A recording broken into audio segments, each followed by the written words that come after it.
폐지를 줍는 80대 노인이 남의 물건을 잘못 주워 절도 혐의로 입건됐습니다. 전주에만 200여 명에 달하는 폐지 줍는 노인들의 복지 문제 집중 취재했습니다.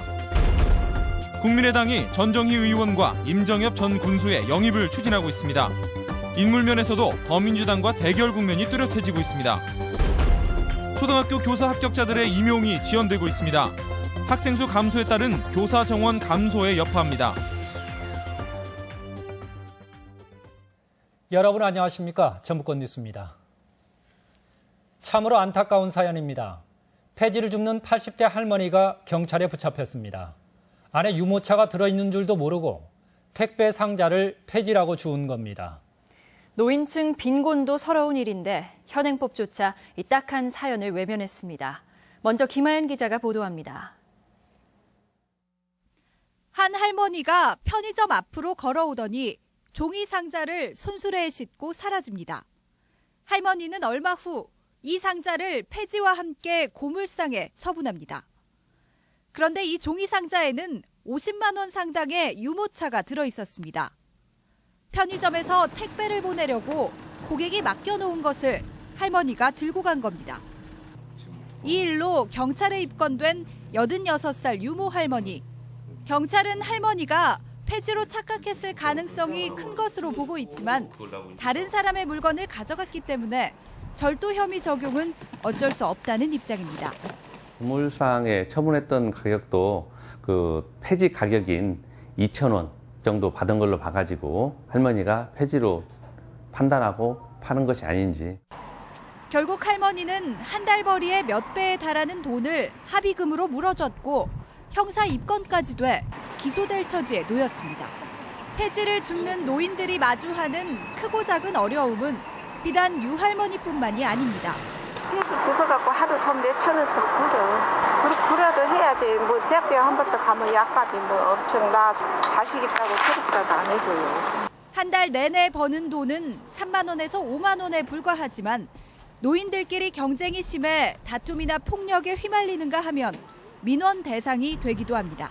정부가 지원한 생계급여가 너무 적어서 길거리에 나서서 폐지를 줍는 경우가 많고요.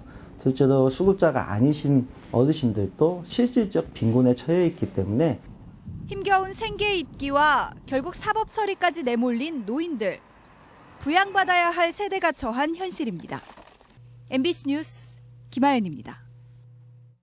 이번 사건의 배경에는 허술한 노인 복지의 현실이 있습니다. 폐지라도 줍지 않으면 당장의 생계가 걱정인 노인들이 위험한 길거리로 내몰리고 있습니다. 계속해서 이경희 기자입니다. 아직은 바람끝이 매서운 오후 2시. 79살 문모 할아버지는 오늘도 어김없이 손수레를 끌고 집을 나섭니다. 상가 밀집 지역을 돌며 문 앞에 내놓은 박스를 줍습니다.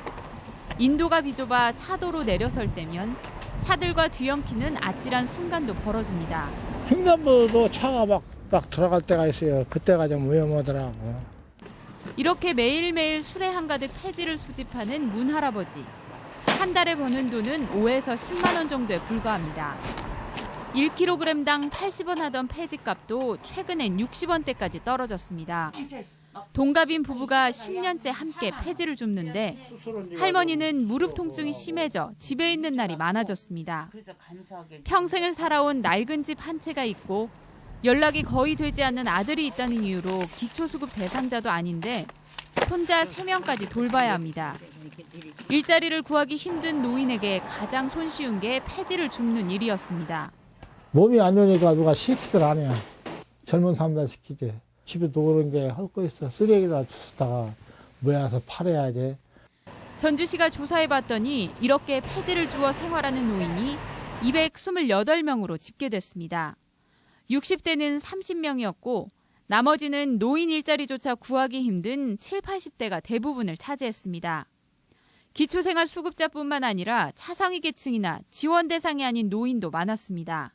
노동 능력이 있으신 분들을 위해서는 일자리를 마련할 수 있겠고요. 그리고 80대 어르신들을 위해서는 보다 더 직접적인 혜택을 드릴 수 있는 전주시는 야광조끼 보급 등 안전대책을 마련할 예정이지만 복지 사각지대에 놓인 노인들을 선별해 지원하는 노력도 시급해 보입니다. MBC 뉴스 이경입니다.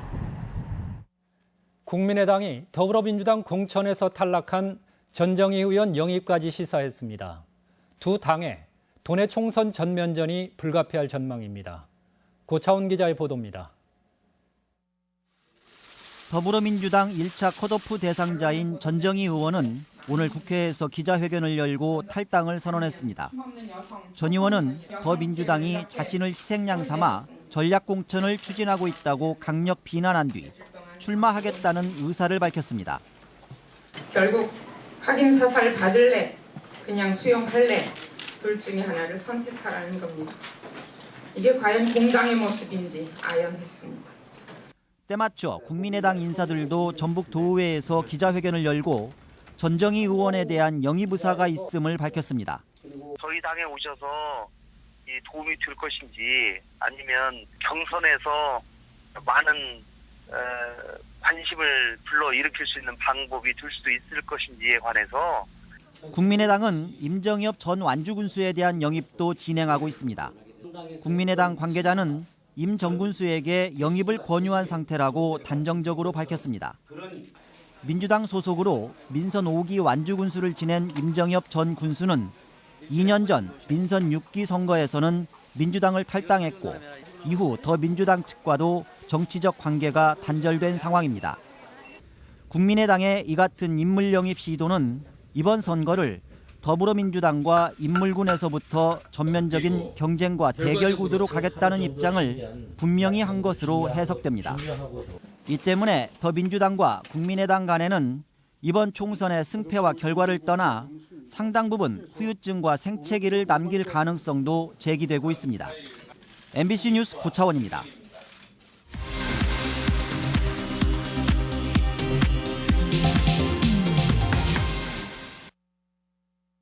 이제 한 달 남짓이면 4.13 총선입니다.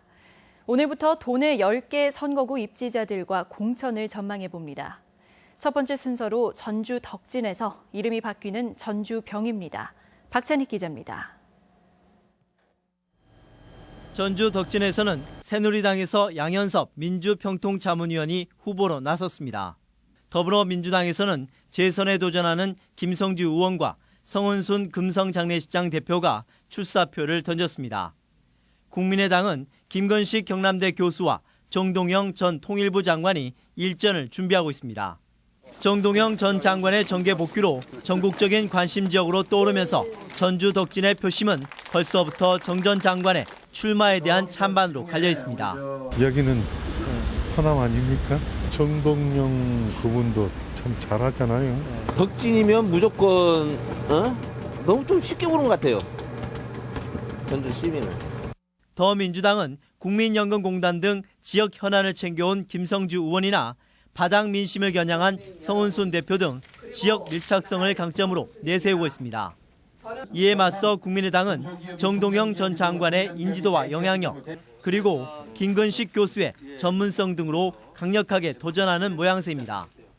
이 때문에 당내 공천 과정이 남아있긴 하지만 전주 덕진은 더민주당과 국민의당 간의 대결 구도가 전국적인 관심을 부를 전망입니다.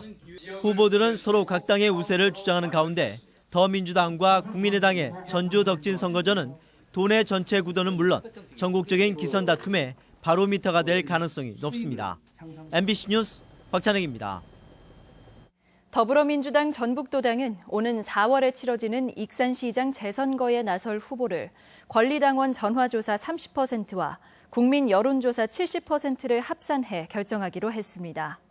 다만 여론조사에 앞서 실시하는 공천심사에서 1위와 2위 사이의 지지율 차이가 20%포인트를 넘으면 1위가 시장 후보로 확정됩니다. 전주 상공회의소는 오늘 전주 서부 신시가지 도청 인근 2,500여 제곱미터의 부지에 청사 기공식을 갖고 지상 11층 규모의 건물을 착공했습니다. 공사비는 170억 원으로 내년 9월에 준공될 예정이며 상공회의소는 현 청사가 지어진 지 40년으로 노후된 데다 기업 지원 활동 강화를 위해 청사를 신축하게 됐다고 밝혔습니다. 초등교사 임용 시험에 합격하고도 발령을 받지 못하는 사례가 계속 늘고 있습니다. 예견된 학생 수 감소에 교사 수급을 예측하지 못한 탓으로 적잖은 후유증이 우려됩니다. 정진호 기자가 보도합니다. 올해 3월 1일자로 도내에서 새로 임용된 초등학교 교사는 27명에 그쳤습니다. 137명이었던 지난해와 비교해 5분의 1에 불과합니다. 가장 큰 요인은 교육부가 학생 수 감소를 이유로 도내 초등학교 교사의 정원을 70명 줄였기 때문입니다. 이 때문에 올해 합격자 261명뿐만 아니라 지난해 합격자 71명까지 332명이 발령을 받지 못한 상태입니다. 올해 안에 100명가량은 추가 발령이 예상되지만 그래도 230여 명은 1년 이상 임용을 기다려야 하는 상황입니다. 기간제 교사를 쉽게 뽑아서 안정된 학교 운영이 되도록 저희가 250명을 예비 인원으로 두고 있고요. 앞으로도 계속 이러한 정책은 나아갈 것으로 보입니다. 더욱이 교육부의 교사 정원 감축 정책이 이어지게 되면 1년 이상 교단에 서지 못하는 합격자들이 늘게 되거나 아예 선발 인원 자체를 줄여야 할 가능성까지도 점쳐지고 있습니다. 이 같은 현상이 지속될 경우 교사 양성기관인 교대도 영향을 받을 수밖에 없습니다. 합격률 저하되고 합격률이 저하되면 교대 인원도 줄여야 되고 그러면 교대 인원 줄어들면은 교대 통폐합 위기에 내몰리고 이 상황이 고리처럼 엮여져 있는 거죠. 저출산에 따른 학생 수 감소와 정부 정책이 맞물리면서 합격자의 임용 지연을 넘어서는 만만치 않은 부작용이 진행되는 것은 아닌지 우려가 높아지고 있습니다. MBC 뉴스 정진호입니다.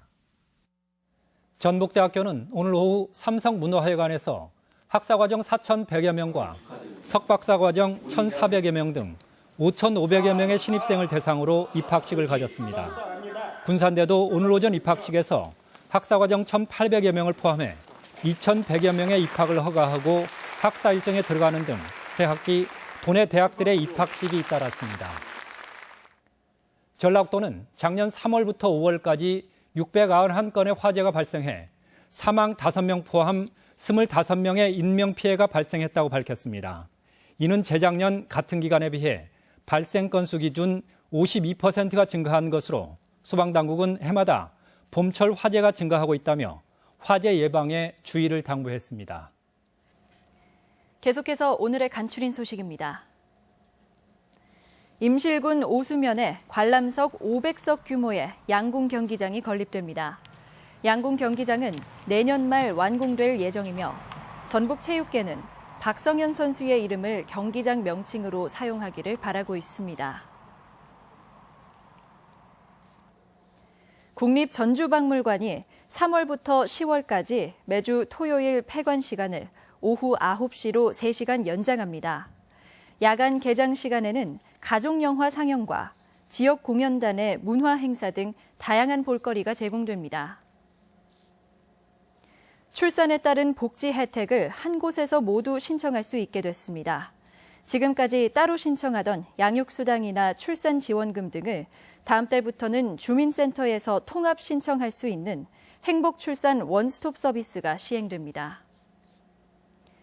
10년 이상 재직한 교원 대상으로 무급 자율연수 휴직제에 도내에는 신청자가 없었습니다. 자율연수 휴직은 교사가 자기개발 등을 위해 재직 기간 중 한 차례 1년 이내 휴직할 수 있습니다. 오늘 아침 7시쯤 군산 납포면 폐기물 재활용 업체에서 불이 나 내부 84제곱미터가량을 태웠습니다.